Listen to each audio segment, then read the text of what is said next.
Hi, good morning. This is Stacy with The Elevated Table, and today we have Clint Palmer as a special guest. He's from Murfreesboro, Tennessee, and we're going to be discussing all things Tennessee hemp while we make some fried pies. I don't know if you know, but I have authored 2 books since last we spoke. Wow. The Elevated Table, Cooking with Cannabis, and The Bartender's Guide to Cannabis Cocktails. Oh, that's awesome.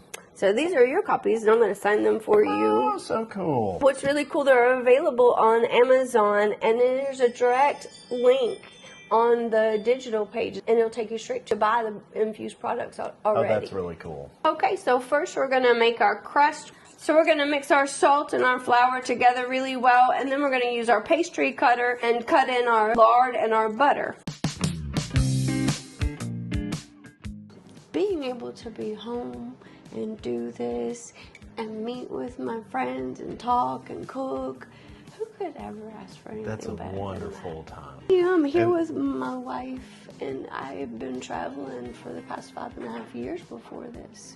So just to get to be home in my own bed every night and just be. Yeah, I'm lucky that right now I really don't have to travel much. I travel a little bit around the state and visit shops. And so like our retail clients, I go and visit them and like make sure they're doing their 21 and up right, and like all their products are compliant and things like that. So, what do you think that that January is going to look like? Do you think that the enforcement is going to remain?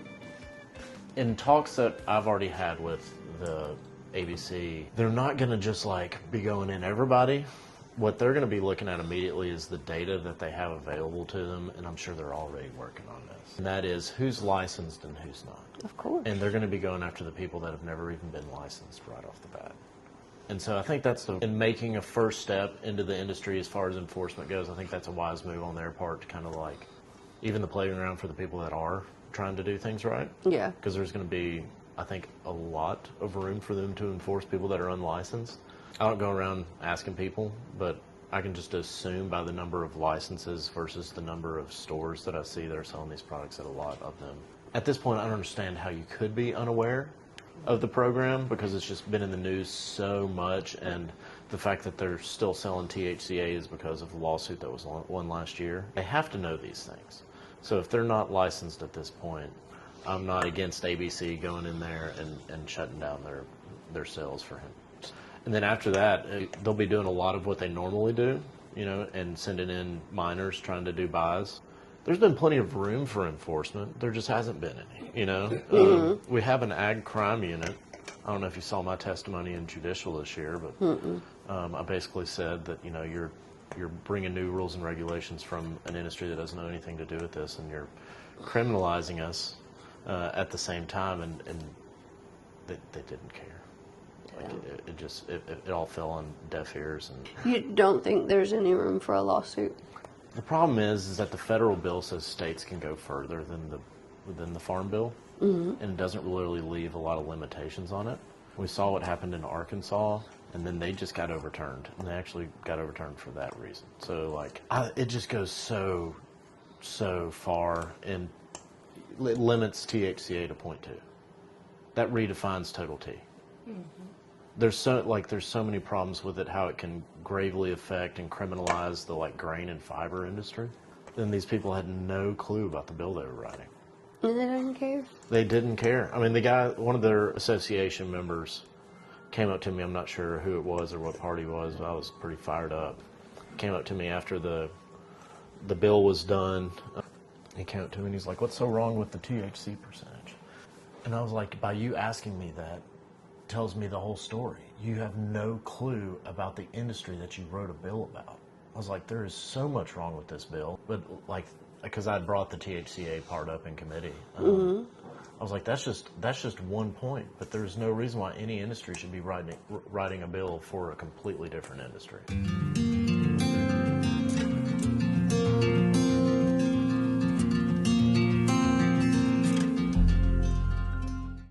I don't understand the online sales ban. Oh, isn't it ridiculous? Yeah, I don't get it. Why?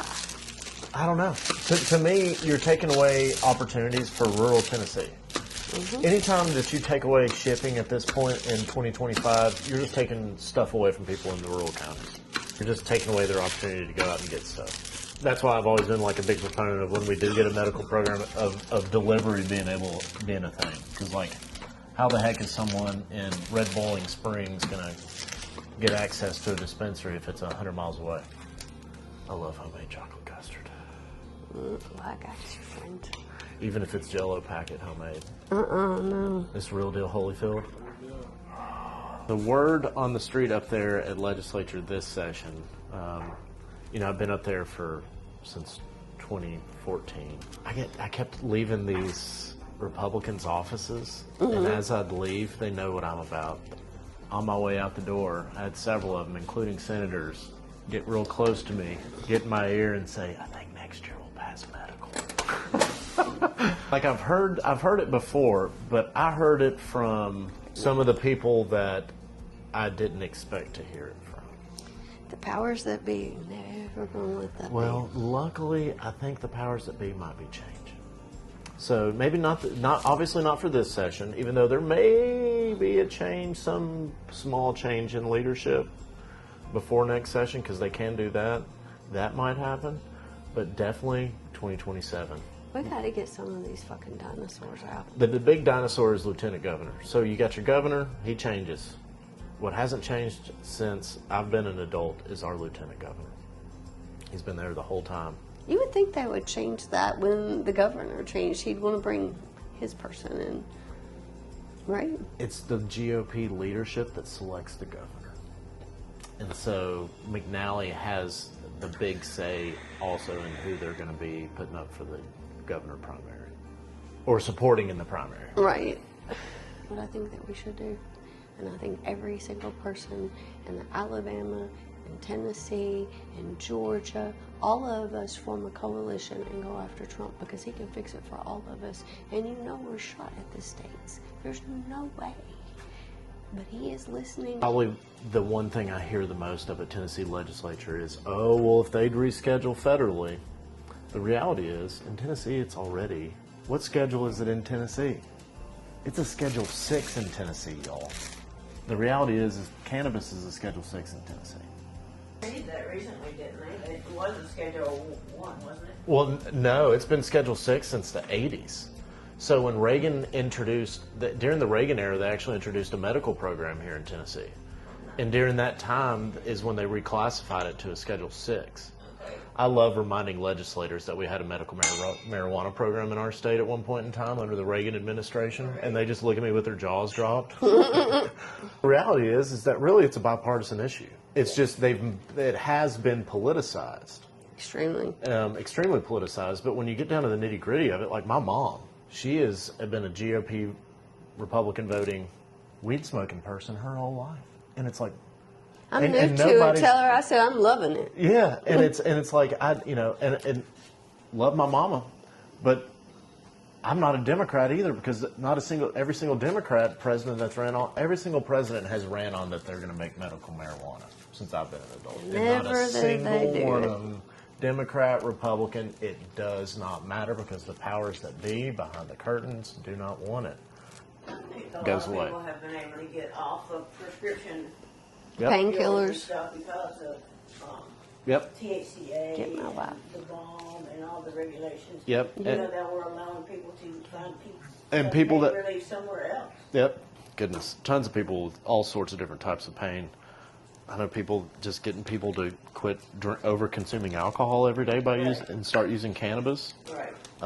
Drastically change their health and their life. Right. You know, when they shut our store down, Stacy had a customer. She was No, her husband with Parkinson's. Yep. And that she's an older lady, of course, but she was so mad. Yeah. Because she couldn't get her medicine for her husband because the medicine was stopping his shaking. Yeah, he was able to live his life and be happy. Yes, and so Can't imagine. It's like, y'all go make them give me the medicine. I don't care if you're left, right, where you're at politically. If you're a pro-cannabis supporter, you're probably a decent person. Yeah. It tells me a lot about like who you are, and not in a political way. Like we got legislators that fully support cannabis up in Tennessee. You know what I mean?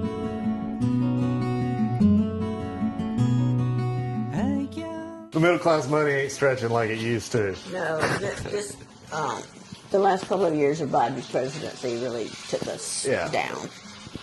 Yeah, it's our country has to do better as a whole for the middle class. That's Yes. for sure. So that's what I want to see. Federal politics are an absolute sham. You know what I'm saying? Like our state legislator. I don't know if y'all saw what happened at Glenn Quesada's trial. Did y'all see any of that? No. So Glenn Quesada, former Speaker of the House. That's the one that they kicked off, right? Yep. He laughed at me for wearing tennis shoes into his office one time when I'd come directly from school. Hate the man. After that, yeah. I mean, look at me, dude. Like I'm here. I was so upset. Anyways, his assistant was also on trial at the same time. They had case going at the same time. The opening from his assistant's attorney was that they should dismiss the charges because the corruption is so rampant up at the state legislature that this is just the bottom of the barrel. Right. So that's how bad it is up at legislature. And like if you spend enough time up there, you see it. Mm-hmm. You see like the people getting walked around and told what to do by the leadership, and like that is the worst possible option for their constituents. Yes. It's not about the constituents anymore. No. It's about lining their pockets. Yeah. Because Think about this for a second, though. A federal senator has to earn $16,000 a day, a minimum, to contribute to his next reelection. So do you honestly think he's worried about who's writing that check, or what do you think? that's why it's like term limits, and you should just be prepared for your Term couple. limits and get rid of lobbyists. Yeah. Kick them out. Yes. Yeah. Here's what happened. If you go back into history and you look at like the early 1900s and what happened up at the state legislature, it was filled with people. But then the lobbyists took over on behalf of the people because people got lazy. Once again.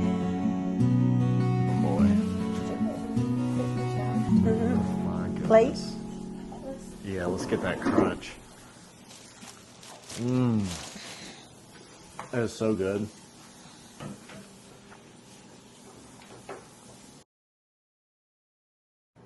So, Clint, tell me a little bit about yourself. Born and raised here in Murfreesboro. Been active in the hemp industry since 2014. Started lobbying then. Started doing work at MTSU, starting a nonprofit, and we had meetings. And may have met you at one of those meetings where we were doing a monthly. I'm sure.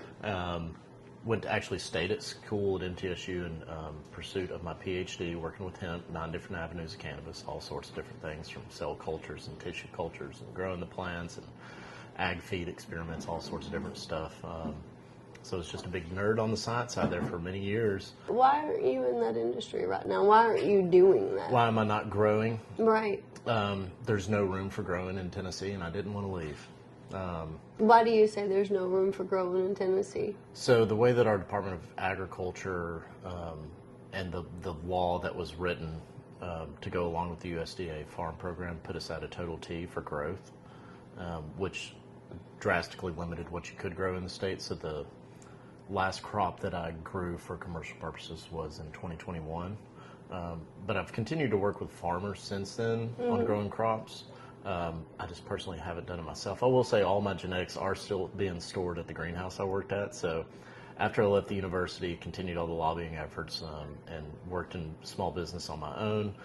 Ended up working at the greenhouse in East Nashville, where I'd led their hemp department and did genetics. And since then, I've continued doing all the legal stuff with rules and regs and Department of Ag and legislation. And that led me to the job where I'm at now with Hemp Law Group, where I'm the compliance director of their hemp division and help small businesses, large businesses stay compliant in Tennessee and also do compliance work for other states. What made a guy who was more headed towards growing hemp end up focusing on law and legislation more than his passion for hemp?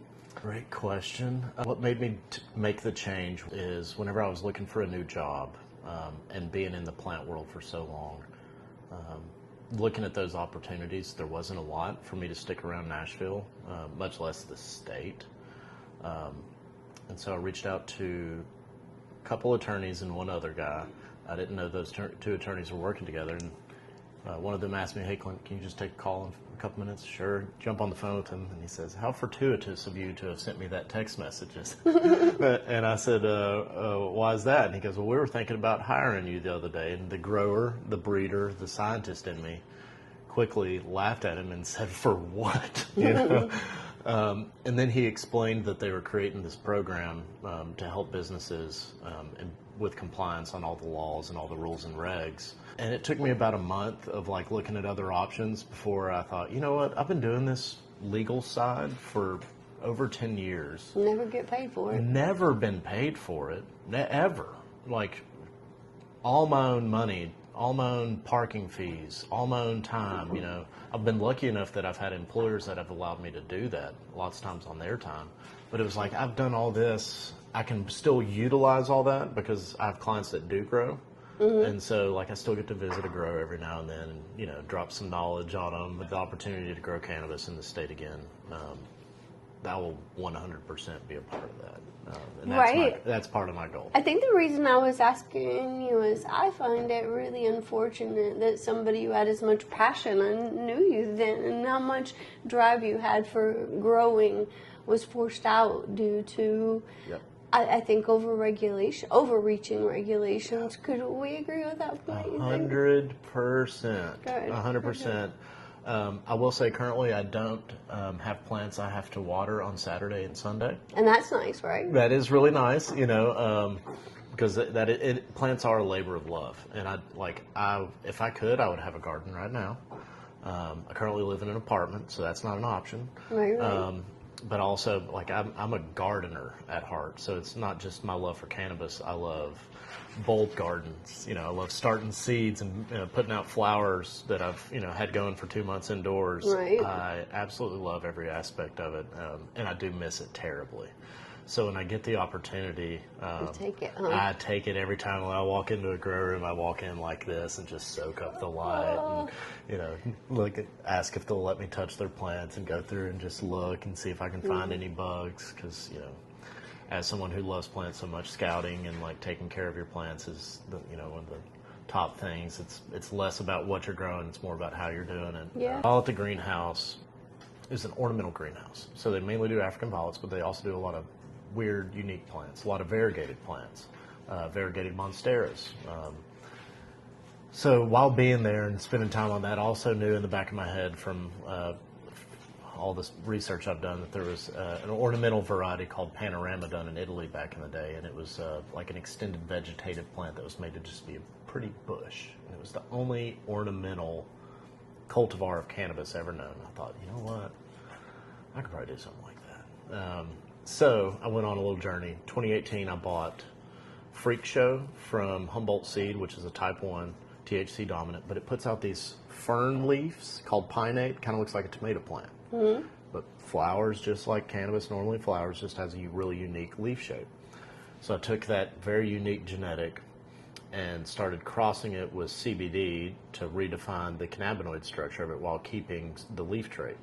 At the same time, I had selected a lot of sport mutations from plants, which is where the plant basically has a DNA mutation and it loses one of its genetic code for its variegation.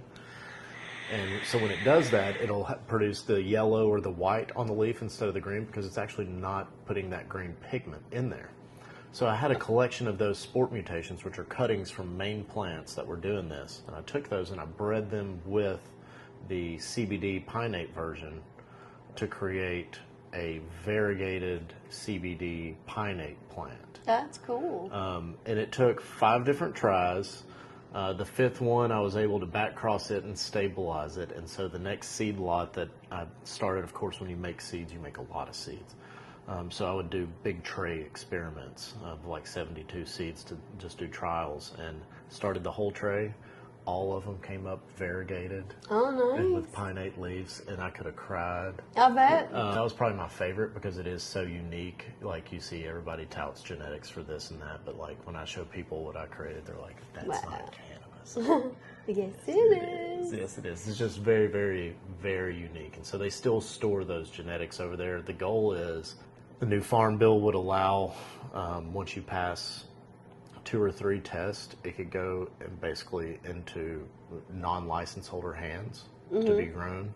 And I instantly saw that as a profit model for ornamental, because we did so many sales with Home Depot and Lowe's and Walmarts of the world. All of a sudden being able to actually say, hey, you can sell this plant because it's been tested 3 times and it's from that same line, and then be able to put out these late flowering, it's just grow into a big, beautiful, ornamental looking bush in your yard that no one would have a clue what it is, but it would be cannabis. Yeah. That's really cool. And also have them in your window and little cuttings and things like that. So, yeah, I love the plant still. I really miss doing all the fun breeding work that I got to do over there. But I think the opportunities will eventually arise.